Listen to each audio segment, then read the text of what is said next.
오늘 우리에게 주시는 하나님의 말씀은 로마서 5장 6절에서 11절까지의 말씀입니다. 신약성경 로마서 5장 6절에서 11절까지의 말씀입니다. 신약 245페이지에 있습니다.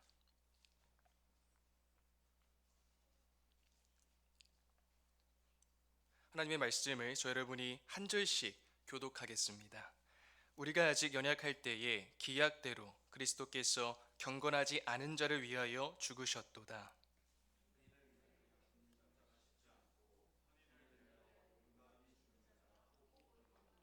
우리가 아직 죄인 되었을 때에 그리스도께서 우리를 위하여 죽으심으로 하나님께서 우리에 대한 자기의 사랑을 확증하셨느니라.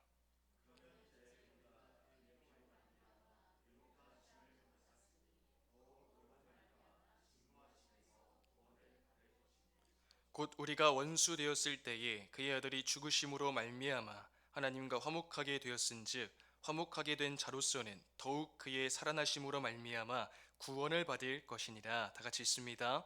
그뿐 아니라 이제 우리로 화목하게 하신 우리 주 예수 그리스도로 말미암아 하나님 안에서 또한 즐거워하느니라. 아멘. 뮤지컬 버스라는 연극이 있습니다. 제가 지금보다 더 어렸을 때 이 연극을 실제로 관람한 것은 아니고 이 연극에 대한 스토리와 관련 영상을 접하게 된 적이 있는데요. 얼마나 감동을 받았는지 그때 그 기억이 아직도 생생하게 남아 있습니다. 오늘 여러분께도 그 내용을 소개해 드리고 싶습니다. 시끄러운 시골 동네 사람들을 싣고 산길을 굽이굽이 돌아가던 길에서 갑자기 버스가 브레이크 고장을 일으킵니다. 한쪽은 절벽, 한쪽은 낭떠러지인 내리막길을 요리조리 간신히도 잘 피해 내려왔습니다. 하지만 계속 가다가는 틀림없이 한쪽으로 치우쳐 차가 떨어질 수밖에 없는 긴박한 위기 상황입니다. 아찔한 순간 정말 다행스럽게도 충돌 완충을 위한 건초더미가 하나 보였어요. 살 길은 바로 저기다 하면서 그곳을 향해 돌진하던 중 버스 기사는 건초더미 앞에 선 한 물체를 발견합니다. 가만히 보니 아이 하나가 자기를 향해 미소를 지으며 손을 흔들고 있었습니다. 버스가 아이를 친다면 그 아이는 틀림없이 죽고 말겠죠. 그렇다고 그 아이를 피해 가게 되면 버스 안에 있는 7명 승객의 목숨은 희생되어야 할 것입니다. 이러지도 저러지도 못하는 진퇴양난의 상황, 그야말로 딜레마에 빠지게 된 것입니다. 만약 이 순간에 여러분이 버스 기사라면, 여러분이 이 버스의 운전사라면 어떤 선택을 하시겠습니까? 어떻게 결단하시겠습니까? 한번 상상해 보시길 바랍니다. 뮤지컬 버스에서 브레이크가 고장난 버스를 이끌고 내리막길을 운전하던 기사는 마침내 승객 7명을 살리기로 결정합니다.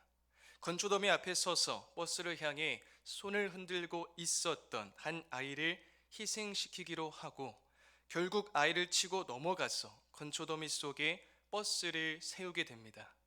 버스를 타고 있던 승객 7명은 안전하게 생명을 건졌어요. 하지만 그들의 생명을 위해 차에 치인 아이는 피투성이가 된 채로 생명이 끊어져 버렸습니다. 한 아이의 희생으로 인하여 기사를 포함한 8명이 목숨을 건졌습니다. 버스에서 내린 승객들은 가까스로 안도의 한숨을 내쉬며 죽은 아이 곁으로 가 미안하고 죄스러운 마음을 억제하지 못했습니다. 아이의 생명이나 기사 자신을 포함한 8명의 생명이냐, 그 중에 하나를 선택하라 한다면 과연 여러분은 어느 쪽을 택하시겠습니까? 정말 솔직하게 자신의 생명이 포함된 선택이라면 너무나 안타깝지만 아이를 희생시키는 쪽을 택하는 게 우리 모습이지 않을까요? 그런데 그 아이가 내 아이라면, 내 생명보다 더 소중한 하나밖에 없는 내 자녀라면 여러분은 어떤 선택을 하시겠습니까? 내가 살기 위해서, 승객들을 살리기 위해서 내 아이를 희생시키는 선택을 하실 수 있는 분이 과연 몇 분이나 계실까요? 승객들은 버스에서 살아나온 이후에 비로소 뜻밖에도 충격적인 사실을 발견하게 됩니다. 자기들의 생명을 보호하기 위해 기사가 희생시킨 아이가 다름 아닌 그 기사의 친아들임을 알게 된 거예요. 기사는 7명의 다른 사람의 생명을 구하기 위해 사랑하는 자식을 희생하기로 한 것입니다. 이 뮤지컬 버스의 포스터를 다시 보시면 우측 상단에 영어 문구가 조그맣게 적혀 있습니다. 번역하면 나의 생명은 다른 이의 죽음 때문이다, 이런 뜻입니다. 생각지 못한 의외의 구원을 경험한 7명의 승객 모두는 충격 속에 새로운 인생의 길을 찾아 버스를 떠나게 됩니다. 여러분, 사랑하는 아들이 자기 손으로 치어 죽일 때 그 기사의 마음이 어떠했을까요? 그 마음이 조금이라도 이해가 되십니까? 그런데 여러분, 그것이 바로 독생자 예수 그리스도를 우리를 위해, 우리를 살리고 구원하시기 위해 희생시켜 주신 하나님 아버지의 마음입니다. 그리스도를 통하여 보이신 하나님 아버지의 놀라운 사랑입니다. 이 하나님의 사랑이 우리 마음에 부어졌다는 사실을 믿으십니까? 그 사랑이 진리라는 걸 어떻게 확신할 수 있나요? 오늘 본문 말씀을 통해 확신할 수 있습니다. 먼저 우리 6절 말씀을 함께 읽겠습니다. 시작. 우리가 아직 연약할 때에 기약대로 그리스도께서 경건하지 않은 자를 위하여 죽으셨도다. 아멘. 여기서 연약하다라는 말은 단순히 몸이 약한 정도가 아니라 하나님 앞에서 스스로 설 힘이 없다는 뜻입니다.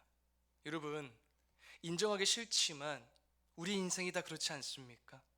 겉으로는 멀쩡해 보이고 맡은 책임도 다하고 사람들 앞에서는 체면도 지키지만 정작 하나님 앞에 서면 내가 의롭다, 내가 괜찮다 말할 수 있는 사람은 아무도 없습니다. 더군다나 6절은 우리를 경건하지 않은 자라고 부릅니다. 하나님과 상관없이 살던 사람, 하나님께 맞서 있던 사람, 하나님을 두려워하지 않던 사람이 바로 우리입니다. 그런데 놀라운 말씀이 나오죠. 그리스도께서 그러한 경건하지 않은 자를 위하여 죽으셨도다. 여러분, 이것이 복음입니다. 예수님의 복음은 괜찮아진 다음에 사랑해 주겠다가 아니고 괜찮지 않을 때 사랑하셨다는 이야기입니다. 그리고 기약대로라고 하죠. 이 말은 하나님이 정하신 때라는 것입니다. 여러분, 예수님의 십자가는 우연이 아닙니다. 실패가 아닙니다. 하나님이 계획하신 정확한 때에 정확한 방식으로 정확한 목적을 위해 이루신 구원의 사건입니다. 이 희생은, 이 사랑은 감히 세상에 흉내내거나 비교할 수 있는 수준이 아닙니다. 물론 세상에서도 가끔은 좋은 사람을 위해 희생하는 경우가 있습니다. 정말 존경받는 사람, 정말 선한 사람을 위해 목숨을 거는 사람도 아주 드물게 있을 수 있습니다. 가족을 위해 희생하는 부모, 나라를 위해 헌신하는 사람, 누군가를 위해 자기 것을 내놓는 사람들이 있습니다. 그런데 사도 바울은 거기서 멈추지 않습니다. 8절이 핵심입니다. 우리가 아직 죄인 되었을 때에 그리스도께서 우리를 위하여 죽으심으로 하나님께서 우리에 대한 자기의 사랑을 확증하셨느니라. 인간의 사랑은 대부분 가치 있어 보이는 대상을 향합니다. 하지만 하나님의 사랑은 가치 없어 보이는 대상을 향합니다. 더 정확히 말하면 원수 되었던 대상을 향합니다. 여러분, 이것이 은혜입니다. 우리가 하나님께 뭔가를 보여드려서 사랑받는 게 아니라 하나님이 우리에게 사랑을 부어주심으로 우리가 살게 된 것입니다. 하나님은 이 사랑을 확증하셨습니다. 이 말은 단순히 과거에 한 번 도장 찍었다는 정도가 아니라 지금도 계속해서 그 사랑을 드러내고 있다라는 것입니다. 그 증거가 무엇입니까? 우리를 위하여 죽으신 예수님의 십자가입니다. 여러분, 하나님이 나를 사랑하신다는 것을 어디서 확인하고 계십니까? 혹 이렇게 생각하시진 않으시나요? 일이 잘 풀리면 하나님이 나 사랑하시나 보다. 일이 꼬이면 하나님이 날 잊으셨나? 몸이 건강하면 역시 하나님 감사합니다. 몸이 아프기 시작하면 왜 이렇게까지 하시지? 자녀가 잘 되면 하나님이 우리 집 정말 복 주셨구나. 자녀가 방황하면 정말 우리를 사랑하시는 게 맞나? 우리 마음은 늘 움직이고 흔들리고 변합니다. 우리 주변의 여러 환경과 상황도 자주 바뀌고 변화합니다. 그렇기에 우리 마음이 기준이 된다면 우리는 평생 사랑의 확신이 출렁이는 배에서 사는 것과 같습니다. 늘 불안정합니다. 불안합니다. 그러므로 조급해집니다. 그래서 성경엔 딱 한 곳을 가리킵니다. 예수님의 십자가. 하나님이 나를 사랑하신다는 확신에 다른 그 어떠한 것이 아닌 예수님의 십자가에서 얻으라는 것입니다. 왜 그렇죠? 십자가는 변하지 않기 때문입니다. 예수님의 십자가는 내가 잘해서 얻은 사건이 아니라 내가 죄인일 때 베풀어진 사건이기 때문에 지금 내 모습이, 내 인생이 아무리 초라해 보이고 요동친다고 할지라도 십자가는 결코 흔들리지 않습니다. 그래서 요한일서도 이렇게 말씀하죠. 4장 10절 함께 읽겠습니다. 시작. 사랑은 여기 있으니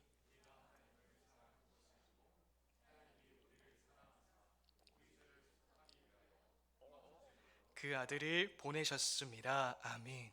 여러분, 내 사랑이 기준이 아닙니다.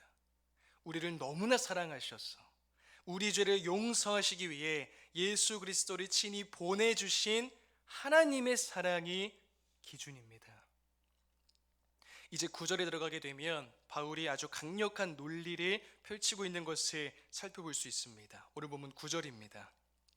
그러면 이제 우리가 그의 피로 말미암아 의롭다 하심을 받았으니 더욱 그로 말미암아 진노하심에서 구원을 받을 것이니 아멘. 보면 이런 표현이 나옵니다. 그러면 이제 무엇 그리고 더욱 무엇. 지금 바울은 아주 강력한 신학적 논리를 사용하고 있습니다. 예를 들면 이런 것이죠. 이미 가장 큰 일을 하신 하나님이 왜 나머지를 안 하시겠느냐? 여러분, 이미 하나님께서 우리를 위해 피를 내어 주셨습니다. 이미 죄인을 의롭다 하셨습니다. 이것은 하나님이 우리를 보시고 무죄라고 하셨다는 말이 아니라 예수 그리스도의 완전한 의를 우리에게 전가하시고 주신 믿음으로 그것을 붙들게 하셔서 하나님 앞에서 의롭다 판결을 받게 하신 것입니다. 그렇다면 바울의 말은 이런 의미입니다. 그 피로 이미 의롭다 하셨다면 장차 임할 진노에서 너를 구원하시는 건 더 확실하지 않겠느냐? 10절은 더 강하게 말씀합니다. 곧 우리가 원수 되었을 때에 그의 아들의 죽으심으로 말미암아 하나님과 화목하게 되었은즉 화목하게 된 자로서는 더욱 그의 살아나심으로 말미암아 구원을 받을 것이니라. 아멘. 이해하기 쉽게 표현하면 이렇습니다. 우리가 원수 되었을 때도 화목하게 하셨다. 그런데 지금은 화목한 자녀다. 그러니 더욱 구원받을 것이 분명하다. 여러분, 이것이 성도인 우리의 확신입니다. 내 손이 하나님을 꼭 붙들어서 우리의 구원이 유지되는 게 아닙니다. 우리는 자주 그 손을 놓으려 합니다. 틈만 나면 다른 것들을 잡으려고 손을 뺍니다. 그럼에도 우리가 어떻게 확신할 수 있나요? 하나님이 우리를 붙드시기 때문입니다. 하나님이 우리 손을 결코 놓지 않으시고 우리를 포기하지 않으시고 끝까지 꼭 붙잡아 주시기 때문입니다. 그래서 성도는 미래를 생각하고 계획해 나갈 때 세상 사람들처럼 더 두려워하는 사람이 아니라 조급해하는 사람이 아니라 오히려 더 담대해지는 사람입니다. 우리가 약해도, 우리가 넘어져도 하나님의 사랑이 우리를 끝까지 붙들고 인도하실 것을 믿기 때문입니다. 그렇기에 우리는 주변 환경에 좌우되지 않고 어떠한 상황 속에서도 즐거워할 수 있습니다. 오늘 보면 11절 함께 읽겠습니다. 시작. 그뿐 아니라 이제 우리로 화목하게 하신 우리 주 예수 그리스도로 말미암아 하나님 안에서 또한 즐거워하느니라. 아멘. 여러분, 구원은 우리를 하나님을 기뻐하는 자리로 데려갑니다.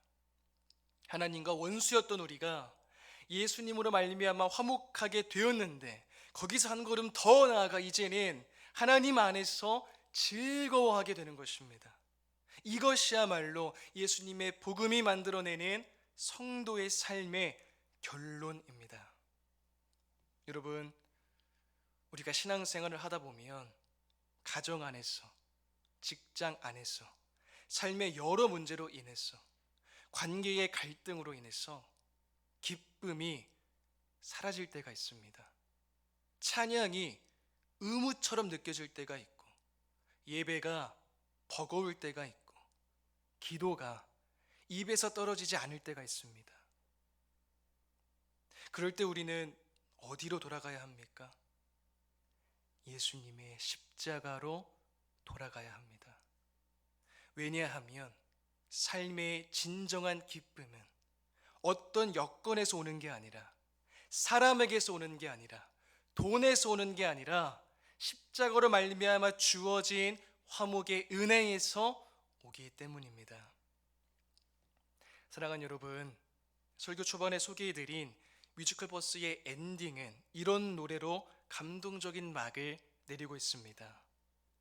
누군가가 사랑했기에, 누군가가 희생했기에 이제 우린 새로운 삶을 살아갈 수 있어요. 여기서 누군가는 성도인 우리에게 있어서 누구를 가리키겠습니까? 우리 주님 예수 그리스도이십니다. 예수님께서 먼저 사랑하셨고, 예수님께서 친히 희생하셨기에 오늘 우리 역시 예수님 안에서 복음으로 새롭게 변화된 삶을 살아갈 수 있음을 믿습니다. 우리는 어떻게 살아가야 합니까?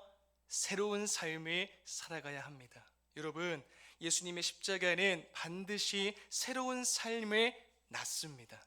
성경은 우리가 그리스도와 함께 장사되었고, 또한 그와 같이 새 생명 가운데서 행하게 하려 한다고 말씀합니다. 예수님이 우리를 대신하여 죽으신 목적이 살아있는 자들이 이제부터는 자신을 위해 살지 않고 주를 위해 살게 하려는 것이라고 분명히 선언합니다. 우리는 오직 은혜로 구원받되 그 결과가 선한 일을 위하여 지으심을 받은 삶으로 이어진다고 말씀하며, 그 은혜가 우리를 하나님 나라 백성으로 정결하게 하여 선한 일에 열심을 내게 한다고 말씀합니다.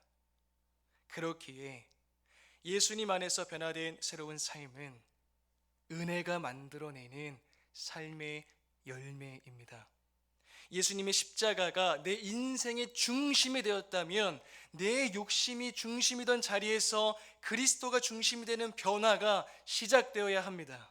관계에서는 용서와 오래 참음이, 말에서는 진실과 절제가, 시간과 선택에서는 하나님 나라의 우선순위가, 고통 앞에서는 원망이 아닌 소망이, 조금씩 복된 열매로 나타나야 합니다. 그럴 수 있는 것은 우리를 구원하신 주님께서 그 길로 우리 모두를 인도해 가실 것이기 때문입니다. 우리는 이 사실을 굳게 믿고 놀라운 그 사랑을 확증하신 분을 아는 사람답게 변화된 새로운 삶으로 열매 맺어 가는 것입니다. 이처럼 말로만의 사랑이 아니라 실제로 그 사랑의 어떠함을 십자가를 지심으로 몸소 보여주신 예수님을 더욱 닮아가며 주어진 삶의 모든 자리에서 하나님이 원하시고 기뻐하시는 십자가 중심의 변화된 새로운 삶을 날마다 살아감으로 참된 화목의 은혜를 풍성히 누리며 알차게 열매 맺는 모든 성도님이 다 되시기를 주님의 이름으로 축복드립니다. 함께 주신 말씀을 생각하며 기도하겠습니다. 우리를 먼저 사랑하시고 찾아오셔서 영원한 형벌에서 영원한 생명의 자리로 우리를 구원하신 주님을 기억하며 매 순간 십자가 중심의 복음으로 변화된 새로운 삶을 날마다 믿음으로 살아내며 승리하는 우리 모두가 될 수 있도록 이 시간 합심하여 기도하겠습니다. 하나님 감사합니다. 주님, 이 시간 저희의 발걸음에 인도하시고 기도 자리로 저희를 부르셔서 주의 말씀을 듣게 하시고 주의 말씀을 무릎 꿇고 함께 기도하게 하시니 감사합니다.